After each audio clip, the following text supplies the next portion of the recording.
माघी पर्व की खुशियां लेकर मायके आई दो बहनों को क्या पता था कि यह पर्व उनके जीवन का आखिरी त्योहार बन जाएगा। जिस घर में देर रात तक हंसी, बातचीत और बच्चों की खिलखिलाहट गूंज रही थी, उसी घर ने कुछ ही घंटों बाद चीखों और लपटों का रूप ले लिया। जिला सिरमौर के नौहराधार क्षेत्र की घंडूरी पंचायत के तलांगना गांव में देर रात हुए भीषण अग्निकांड ने 3 मासूम बच्चों समेत 6 लोगों की जिंदगियां छीन ली। माघी पर्व मनाने के लिए मायके आई इंदिरा देवी की 2 बेटियां, उनके बच्चे और एक दामाद आग की भेंट चढ़ गए। मायके की दहलीज पर बुझ गए जीवन के दिए। माघी पर्व पर बहनें अपने मायके आई थी। माँ बाप से मिलने की खुशी, बचपन की यादें और बच्चों के साथ त्योहार मनाने का उत्साह। लेकिन बुधवार रात खाना खाने के बाद जैसे ही परिवार सोया, सुबह 3 बजे जोरदार धमाके के साथ सब कुछ खत्म हो गया। रसोई से उठी आग ने कुछ ही मिनटों में पूरे मकान को चपेट में ले लिया।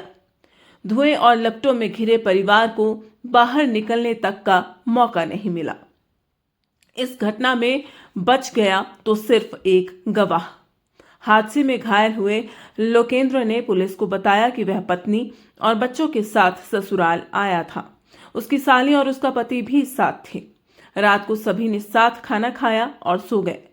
सुबह धुएं से आंख खुली, फिर जोरदार धमाका हुआ। इसके बाद आग ने सब कुछ निगल लिया। लोकेंद्र किसी तरह जान बचाने में सफल रहा, लेकिन उसकी पत्नी, 3 बच्चे, साली और जीजा हमेशा के लिए उससे बिछड़ गए। त्योहार की खुशी मातम में बदल गई। इस अग्निकांड में विजय सिंह, भीम सिंह और मीन सिंह के मकान जलकर राख हो गए। इंदिरा देवी पत्नी स्वर्गीय यशवंत सिंह का घर भी पूरी तरह जल गया। पशुशाला में बंधी 2 गाय और एक बछड़ा भी जिंदा जल गए। जिस गांव में माघी पर्व की तैयारियां थी, वहां अब सन्नाटा, आंसू और राख ही बची है। वहीं मृतकों में नरेश कुमार उम्र 50 साल, तृप्ता 44 साल, पत्नी नरेश कुमार निवासी टपरोली, बेटी कविता उम्र 36 साल, पत्नी लोकेंद्र निवासी कुमड़ा जिकनी पुल नेरवा, बेटी है। कृतिका 13 साल की, पुत्री लोकेंद्र। सारिका 13 साल, पुत्री लोकेंद्र। कार्तिक 3 साल, पुत्र लोकेंद्र। माघी का यह पर्व ऐसे जख्म दे गया जिसे कभी परिवार याद नहीं रखना।